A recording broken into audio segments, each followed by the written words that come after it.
Hey, you guys. Looks like I have a time limit, so I'm gonna kind of make this quick, but I wanted to express my, I don't know, just everything I'm gonna say, okay? This is about shadow, the human shadow side, right? So I found this so interesting because something I read online explained it to me so well that I was like, wow, okay, I get this, right? So the lady who was explaining the shadow aspect, her explanation was let's say that when you were growing up, you were really drawn to like a certain style, sexy dressing, stuff like that. But because you were raised in like a type of a family who was like very against that, you were always forced to wear like very conservative clothes or didn't have the freedom to choose or express yourself.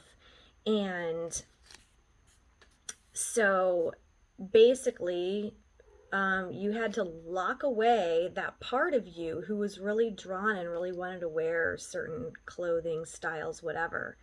You had to lock that part away in your shadow. Um, it was made for you to believe, that was just not okay. Um, but then when you get out of that family situation, you grow up or whatever, you find yourself being very triggered by seeing another woman dress in that manner. And on the surface, to some people, it could be like, wow, I'm triggered by that because I was taught that that was bad.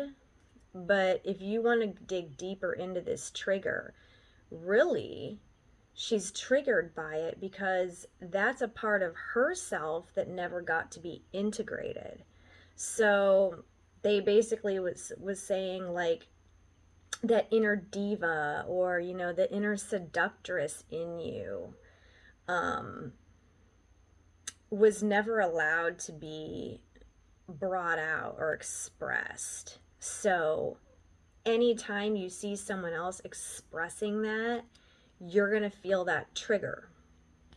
All right, so that really, really landed for me, dealing with what I'm kind of still working through. And I'm trying to kind of figure it out, and I'm hoping that talking about it on this video will kind of help me figure out my own shit.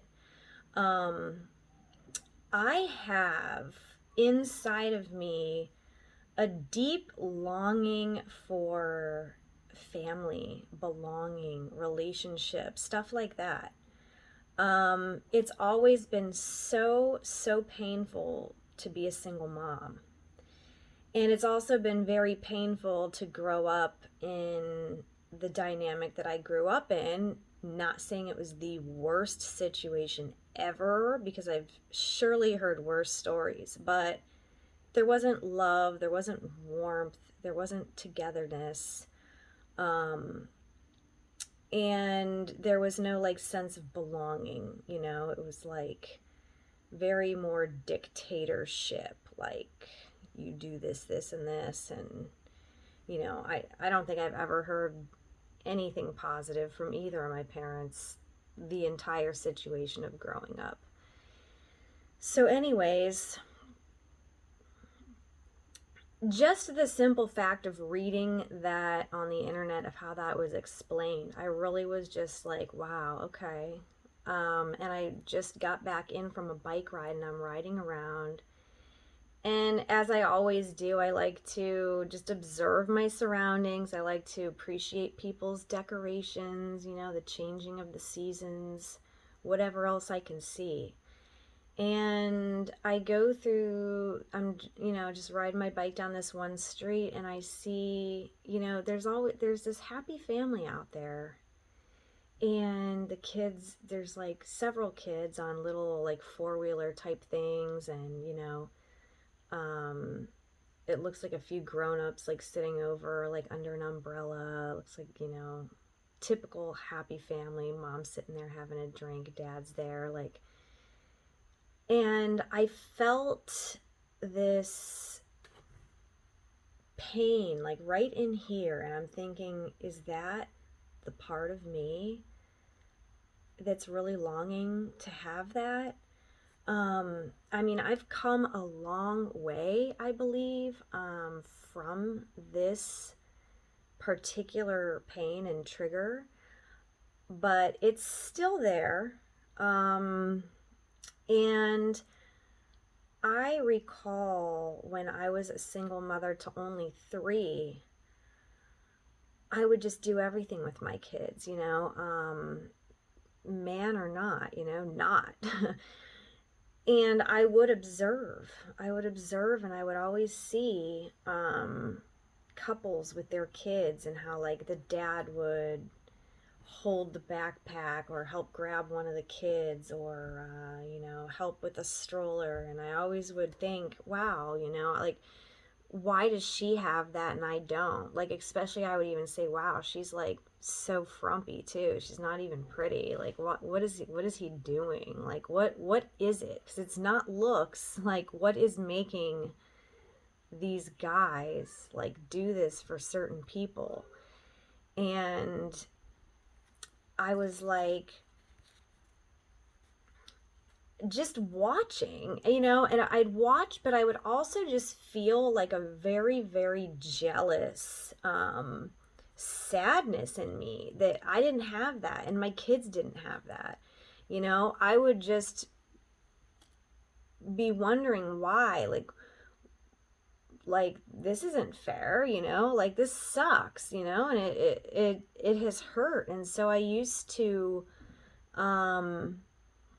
and I would just always observe this. And I had some other friends too that, she was a single mom, and she would observe this too. And we're like, what are these guys doing?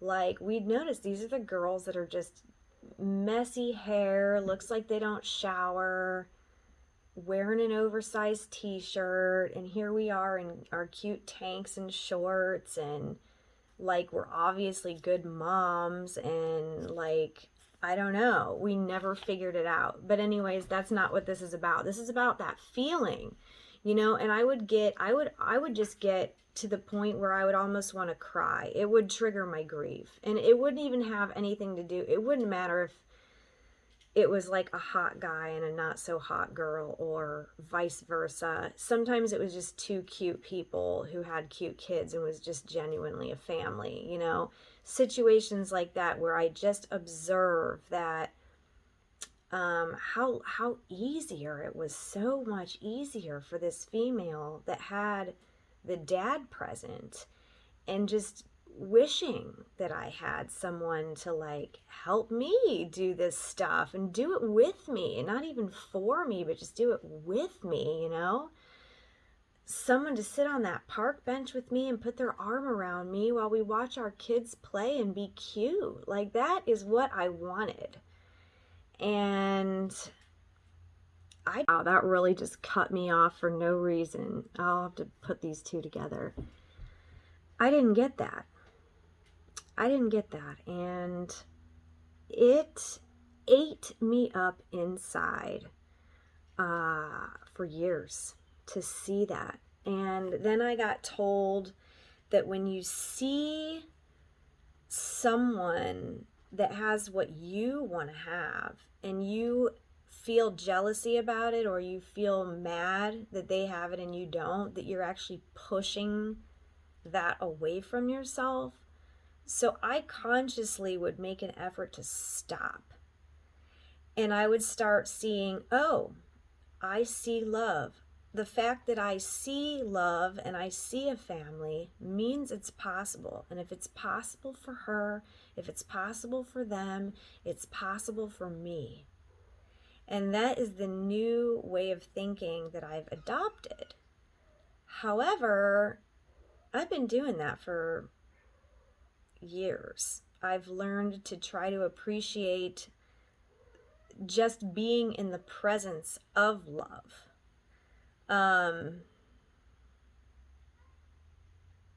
And well, I'm not seeing it here. So the thing is, I have the knowledge to know that your outer reality is only a reflection of what is within you. I understand that. However, what is it in me? What is it? Like, what is this isolation or loneliness? Or it's not even loneliness, because I know loneliness is when you don't want to be alone, like you don't like yourself enough to be in your own presence, and that's not it. It's that I truly just like want a connection, and I wanted to raise my kids like with the love of my life. And I don't know if I've met the love of my life, or a couple guys I had thought maybe were. I want to think my twin flame and I can still have a chance at having that. But the other part of me is like, okay, and I feel it. It's like something right in here. And through all my studies and all my learning, your body holds the wisdom. You hold the wisdom that you need inside of yourself. And I know this. And it is I feel the pain coming to the surface of me now. I don't know if anyone who's watching this can sense that. And I don't want to push it back down. So if it really comes up, I'm going to end the video. I'm going to end it anyway because I'm on a time clocker here. But listen, you guys, I'm really, really, really working at shadow work because I am so committed to breaking out of whatever I've been put in.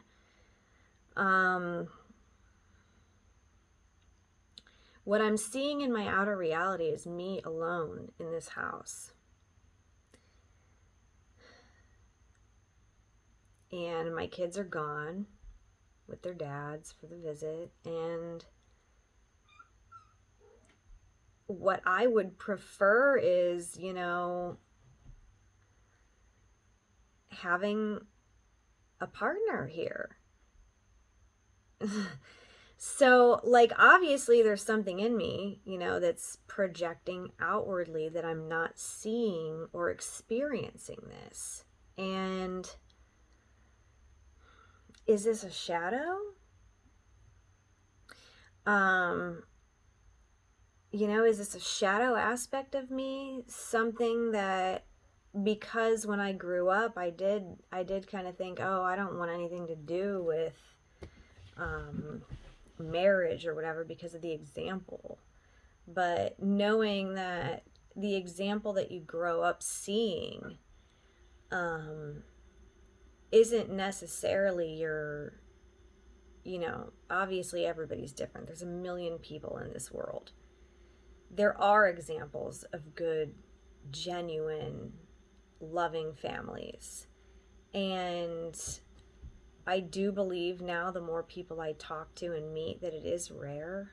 It is rare. But it's always been the standard of what I would want. And even if it wasn't perfect, and I don't see it so much anymore because my kids are past that age where they really want to just go to the park. So I don't get to see it as much anymore, but I do see stuff in grocery stores. I do observe. I see the way the man takes the lead. And I'm just thinking to myself, at what point will I ever get through the inner work that I'm doing to ever be able to experience that, and something's coming up, which is good. I want it to get the fuck out of me, whatever it is. And I don't want to like hate it, because I know you're not supposed to do that. Like, I want to give this aspect of me love. Like, whatever part of me is coming up right now, with this emotional release, I want to just show it light and show it love, because it's a part that's endured a lot of pain over a lot of years and felt a lot of grief and felt a lot of longing and yearning. And I hope that that aspect of me gets to receive and experience what love, partnership, and somebody choosing you is like. And that's what I'm saying. This is this inner shadow work, you know? If you really just get yourself nice and quiet and you ask your body to show you, what is it? What is it? Like, where in my body am I storing this? Because any time that you have felt sad or angry for any kind of a reason and you didn't express it, it just got stored, buried in your body. And it becomes a part of you and it becomes your identity if you're not careful. That's why with my children, I am always telling them, no, talk about it, express it. If you need to cry, cry, let it out. You know what I mean? All right, sometimes it gets a little excessive too, and then you want to say, okay, that's, you know, stop crying over this. But it's like, you got to realize that sometimes when somebody's crying over something that you think is dumb, it's really just pent up, stored stuff that has just never had a chance to come out. So I try my best to be patient and kind through those moments, but you know, I'm human too, and I've never had anyone show any compassion towards me, ever. I can't ever remember being upset about something and anyone even asking me if I care to talk about it, or if I need a hug, or I don't know. So I feel like if I've never been shown love and I've never been shown compassion or patience, how am I able to do that? Same thing is, you know, if I've never had an example of what a healthy relationship, what a loving relationship would be, how do I know it exists? Well, I just know. I know what I would want it to feel like. For every situation that I've experienced, I know what the opposite of that situation would be, and that's what I would want. I remember sitting in the hospital while my son had to have multiple surgeries, and just having to be strong and looking around, and I was always the only one. For all those years, I was always the only one alone. Everyone had someone else.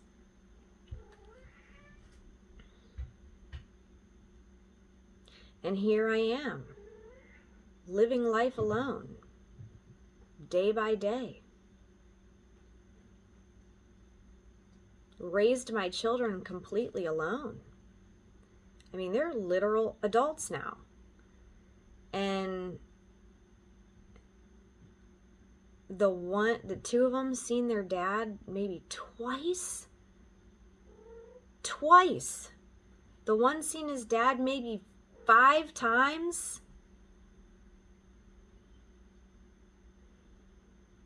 There was no daddy bringing diapers home to me.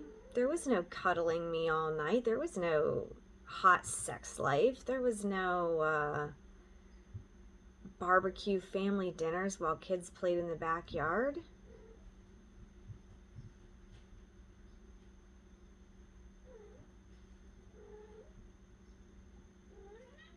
There was no financial help.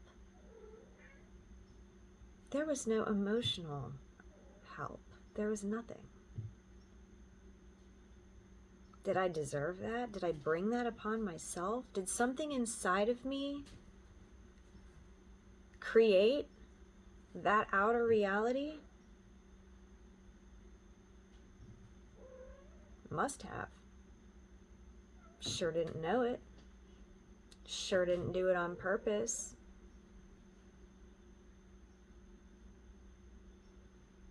But whatever that something is, for years I wish it would leave me.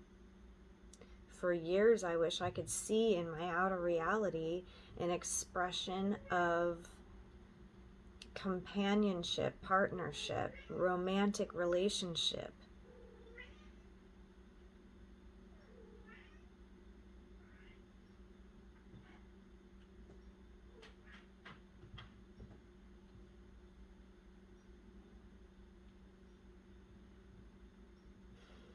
I don't have the answers. I know they're in me,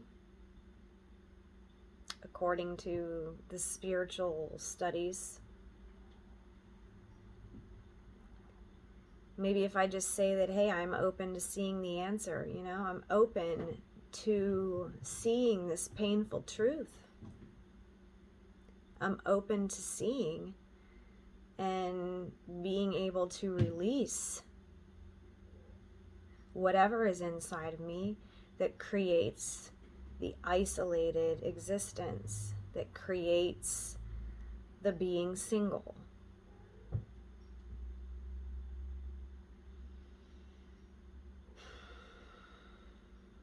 All right, I'm done. I'm gonna go do my hair, you know.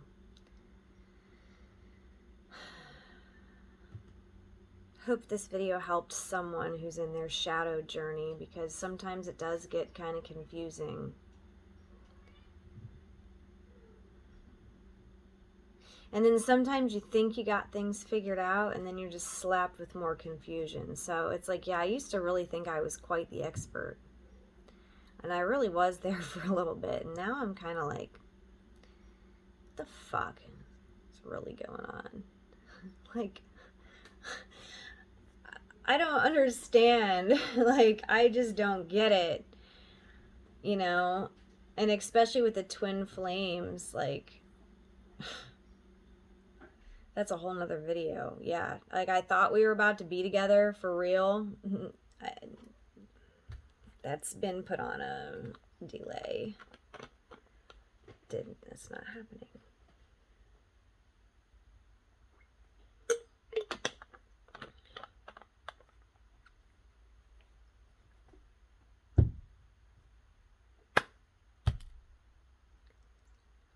Looking back 20 years ago, if I would have thought, I still wouldn't have met the love of my life. Or okay, let's say maybe I did meet them.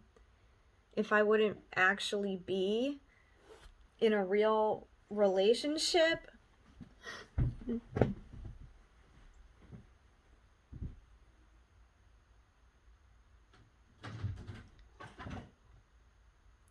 what if I never get to have a baby and a family? Like, ever.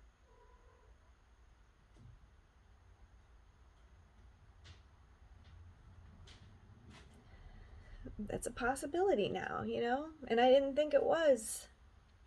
You know, I did think it was. I remember feeling like this when I had just 3 kids and I was single with 3 kids. And I remember just days passing by, years passing by. Why isn't anyone finding us? Why isn't anyone loving us and wanting to make us their own? Like,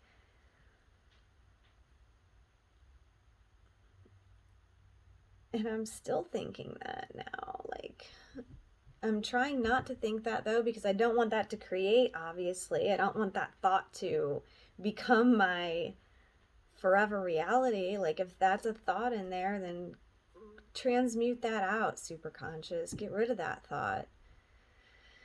Replace that thought with,